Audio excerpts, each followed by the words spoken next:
Okay, welcome again. This is session number 4, part 3. In this part, we're going to be looking at the role of the treasurer.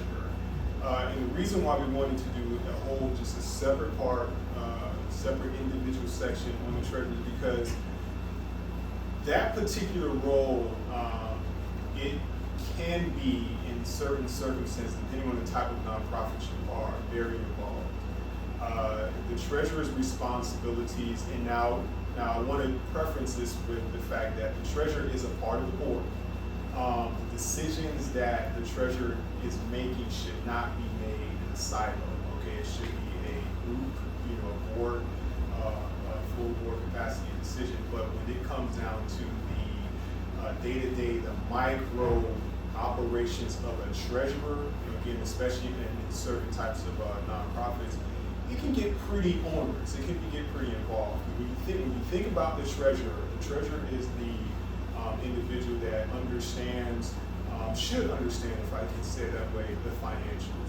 They're the person that they might come down to the floor or the business office of the nonprofit and maybe do a walk around, asking questions. Hey, what's going on? Can you pull the financial statements? Let me look at some things and what have you.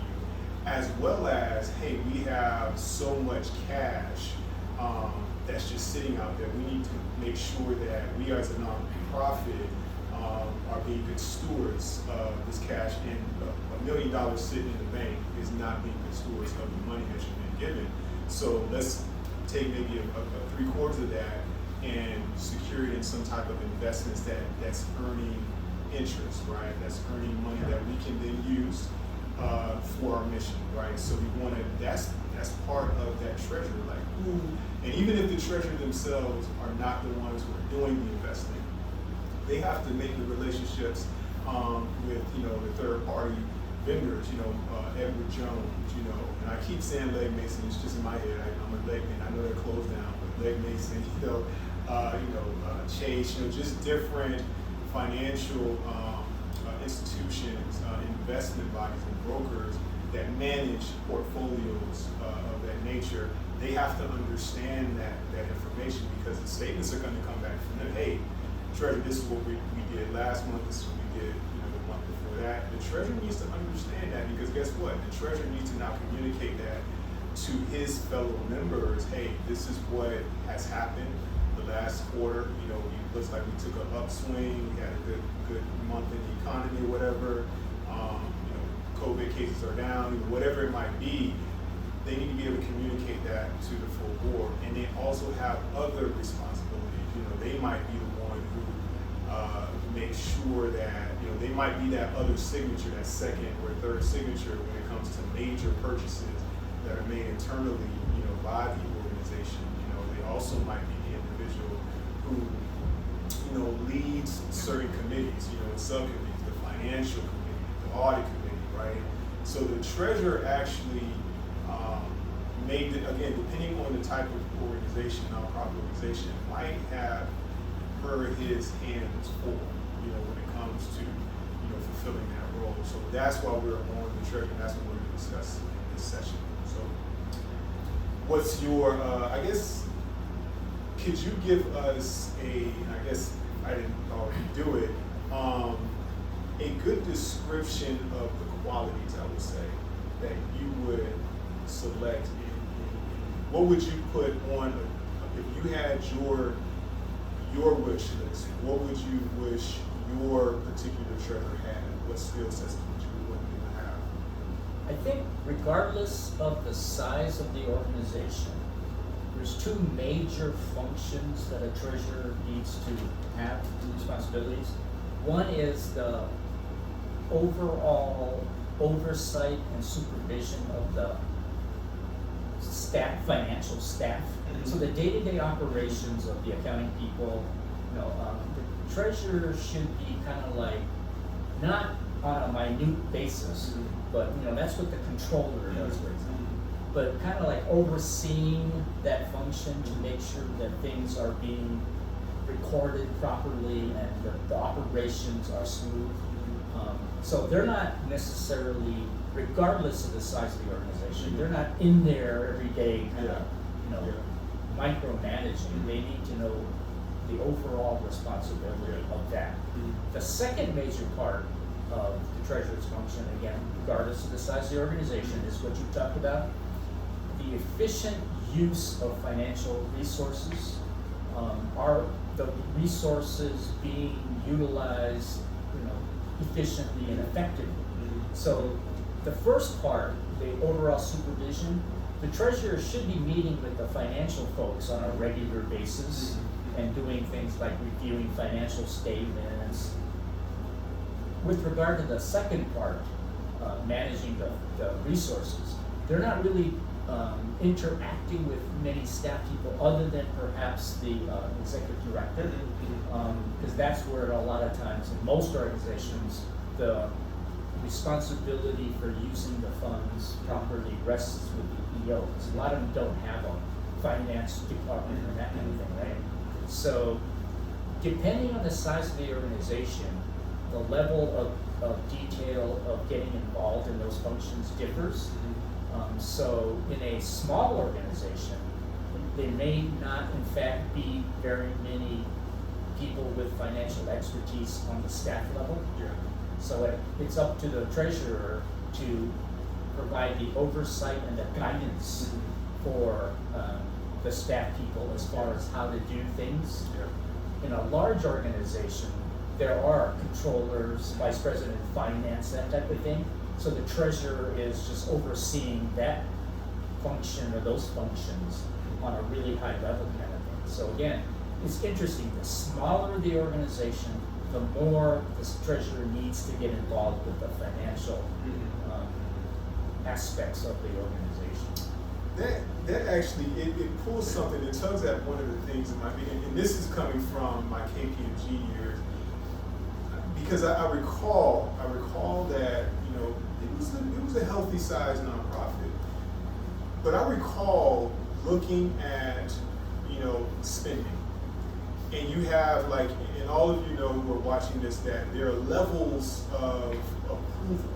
Like if I am an accounting staff person, and and I process utility bills, rent payments and stuff like that, there's a certain level of approval that I might have, and there may be a second signature with city manager or whatever.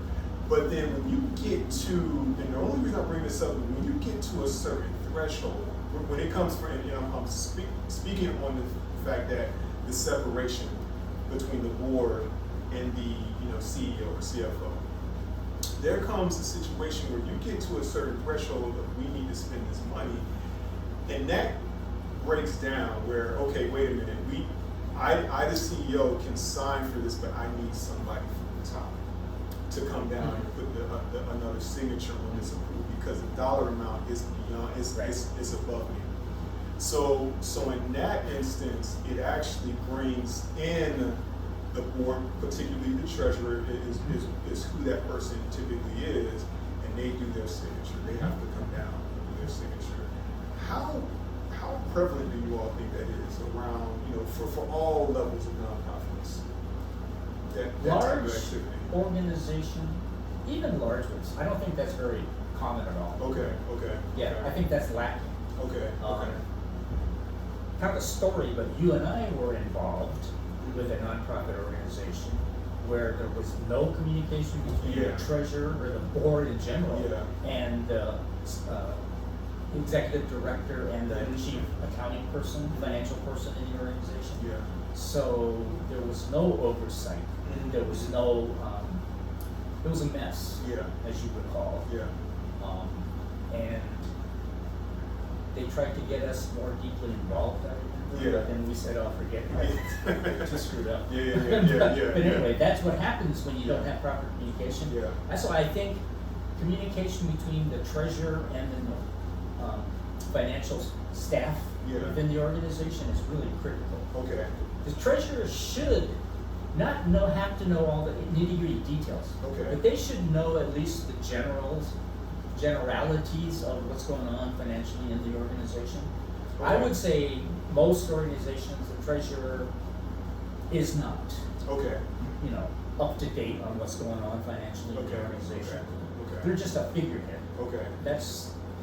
And many times, they're not even a financially astute person. Yeah. To me, you asked about the qualities. Yeah. I think the treasurer's got to be somebody with some financial expertise. Yeah. It's got to be. Yeah. It's not a figurehead, Yeah. type position. Yeah. It's got to be a person who really understands what's Yeah. going on financially. Right? Yeah. The organization doesn't have anybody like that. You got to Yeah. find somebody Yeah. like that. I think. I want to challenge this though, because and the reason I'm doing this is because this particular organization I was in, I understood why those levels broke. I should say broke down, but I understood why. Okay, the powers from the top, the board needs to come down and at least look at this from a perspective. We need to improve this situation. If the nonprofit that we're dealing with is of the size and capacity where, okay, let's say let's just make it plain, the executive is probably getting 6 figures plus, like maybe in the 200,000 or 300,000. That's the size of the nonprofit. Now, that individual has capacity to do a lot. Right? But when it comes to, okay, we have offices here in Hawaii, we have offices in California, Oregon, but now we want to build a nonprofit facility in New Mexico. Here's why I say I think needs to, and this is why for this particular organization I'm thinking about, the division became, okay, the executive is responsible for the operations, the functions, all of that, but the board is responsible for the strategic plan. So the strategic plan is, let's build and grow a little bit of our capacity and our impact on the West Coast, western side of the U.S. And part of that strategic plan is we need to activate that New Mexico division. Now, in the fact, as far as approving it, the board has to step and say, hey, that's approved, but then they say, okay, now executive, you do your thing, you get your contracts and stuff like that. That's why I'm challenging some of that, because I think there is, and I could be wrong on this, I think there is an opportunity, or there is a situation or circumstances with any size where the board has to step in, like, okay, CEO, we know that we're giving you all, but there's a certain division that occurs where no, that's our pot, and it's dealing with the function of the organization, but in a respect of, nope, we're in charge of the strategic, the short-term budget, the long-term budget, the strategic plan of the organization. We're not going to manage it, but we have to improve that, because that's a long-term. Yeah. You know what I mean? Yeah. So I think that's why because that's in the nonprofit I'm speaking of, it was large, and this is one of the decisions that, because we reviewed these things, and then we saw of the board step down, and we saw a signature, like, whose signature is that? And it was the board's, but it was specifically to approve something that was outside of what currently was being, you know what I mean? So, Yeah, one thing that happens a lot is, a lot of times the executive director is not aware that they report to the board. And they do things independently without the culture of, I gotta report things to the board. So in the financial area, the treasury area specifically, if you establish that the executive director should be reporting to the treasurer on matters involving financial issues of the organization, then I think makes it clearer that the treasurer is in charge. And you as the executive director, you're in charge of the day-to-day operations, but you gotta let me know, as your boss, what's going on financially in the organization.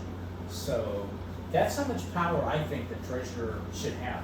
Okay. They should be in charge of the all financial aspects of the organization in some ways. They're not gonna be as involved with some areas, like the day-to-day operations, but nonetheless, they're the boss. So that actually carries us over into how their relationship and what we just discussed in part 1 and 2, in as far as the audit or review, the 990s, those type of things. You know, how heavily involved are they in that process, in those processes? I think, personally, they should be heavily involved. Yeah. The treasurer should be involved in all aspects of financial matters in the organization. So, like I said, not necessarily the day-to-day, operations or doing the debits and credits and all that stuff, but any other major thing like audits and grants, getting grants and stuff, those I think are important enough where I think the treasurer should be more involved than most treasurers of organizations are right now. So like being a person, having them be on the audit committee, being on the finance committee, Yeah. maybe even chairing those committees. Yeah, definitely in those roles. Yeah. Okay. I think so. Most likely as the chair, Okay. as the primary representative for the board as a whole Yeah. on financial matters. Of course, the treasurer would have to then take whatever information they have back to the board as a whole. Yeah. Because the board has to act as a body. Mhm. The treasurer can't be authorized or Yeah. delegated to do that in and of themselves. Mhm. So they go back to the board, and then that way, though, it does, as Richard said, maintain that connection that the board always will be involved in these matters of their importance. Yeah. And they don't get, circumvented or excused in Yeah. some instances, from the process of being involved in the decision and taking away from their ability to dictate the strategic plan, the strategic direction of the organization. Because the executive director then doing everything day to day could just basically say, hey, I don't want to bother these guys with this stuff, so we just go ahead and do this. Yeah. Right? Yeah, And yeah. only to find out afterwards that, they didn't have the capacity, the organization didn't have the capacity to do this, and somebody really should have been looking at it from a more strategic perspective. Yeah. And the board members can get in trouble for not paying close enough attention. Yeah. So, In this conversation, it's something that we didn't really even think about, but it's coming up into my mind. There's a danger here that is just coming to my mind right now, and it's making sure that the treasurer themselves, let's say they have the qualifications, they have all of that, but they honestly need to be very aware of their role, because it could be because of their involvement at the financial level, knowing that it's not micro, but they're there to understand and to be aware.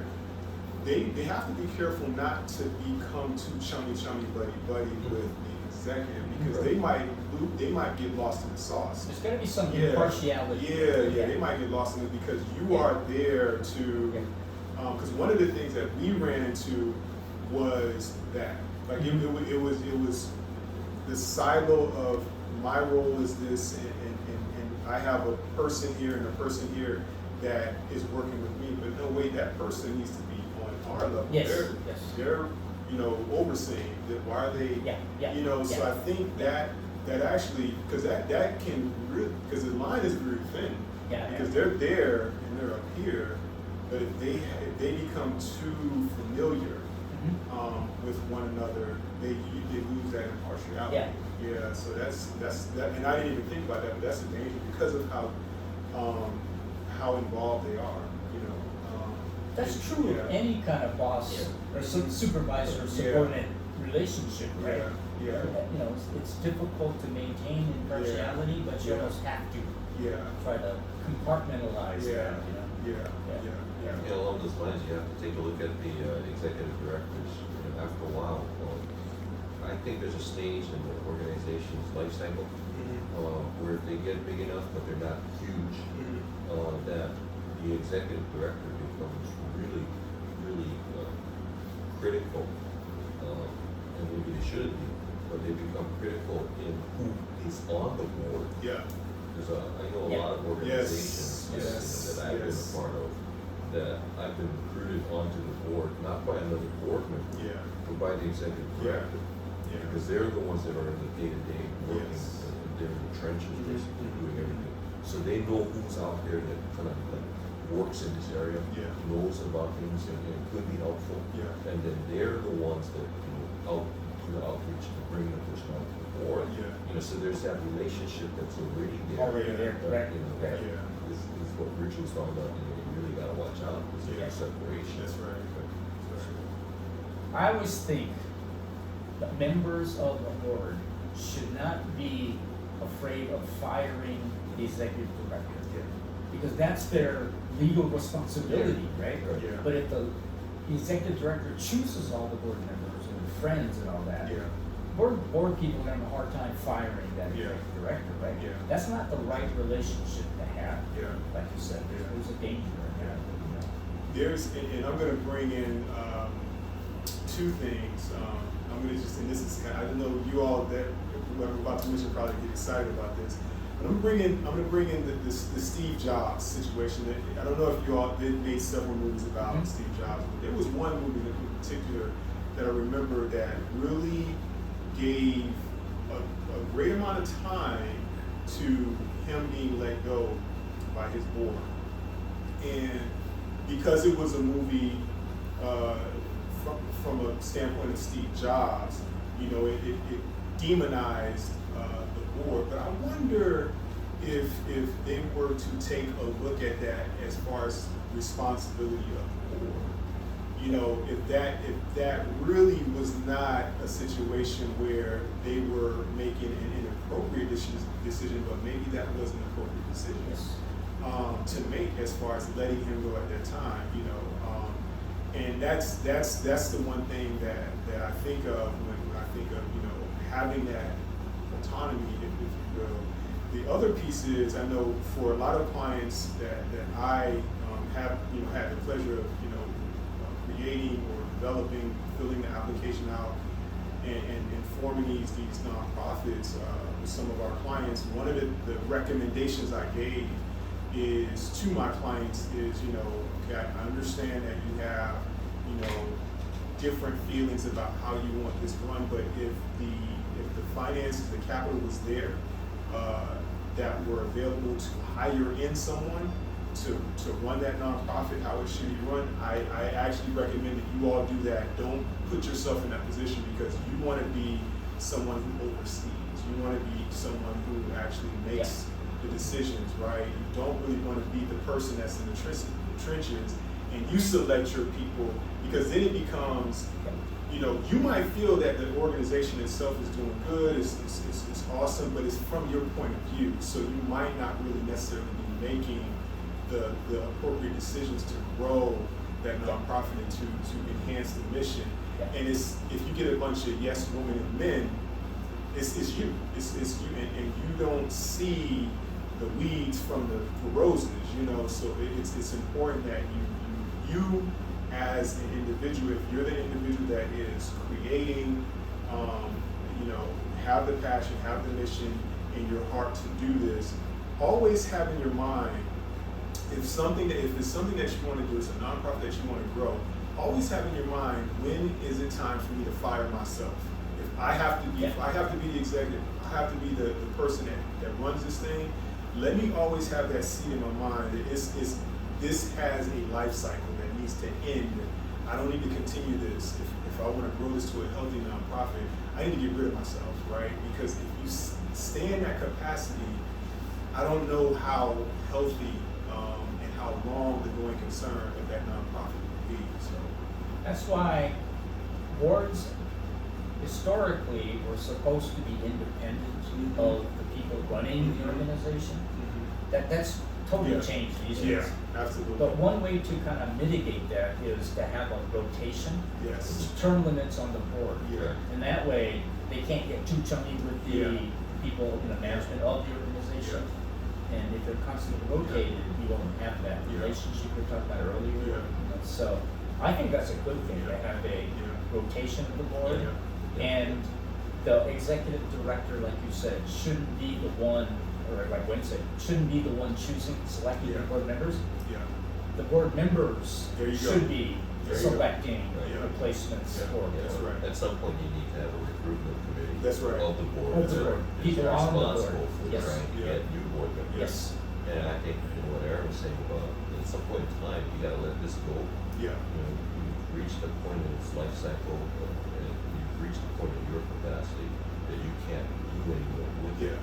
You got it as far as you can take it. Yeah. Now it's really time for somebody else to come There in you go. and take it to the next level. And I think that, along with the board replacement, the constant renewal, looking at younger people, bringing them in so that they get they get to learn what it is to be part of a nonprofit. Yeah. Especially after they're in their 30s, 40s. I would say, like, as an example, a CPA. After about 8-10 years, they're excellent at their job. They really know what it is to be an accountant. Right? And at that point, they can really start to also expand and serve other capacities. Yeah. Right? And Yeah. the nonprofit sector desperately needs people with those kind of skill sets. And they have developed the capacity that now they can do their job, so they don't have to worry about doing too much outside and getting fired because they're helping the community more than they're helping their clients. And that they've established themselves, and now they're at the point where they can provide some real strong leadership. That's Right? And they're still relatively young, so that they can help to renew the organization that they become part of. Same thing with the executive director. At some point, you need to get junior executives involved and teach them the business or teach them the community so that they can rise up and then ultimately they can take over. Because they have the energy and the vision that's necessary at a new time for the organization to flourish. So you can hold something too tight and squeeze it to death, or you can hold it in your hands open palm and let it grow. So you gotta think about those things. That's a good one.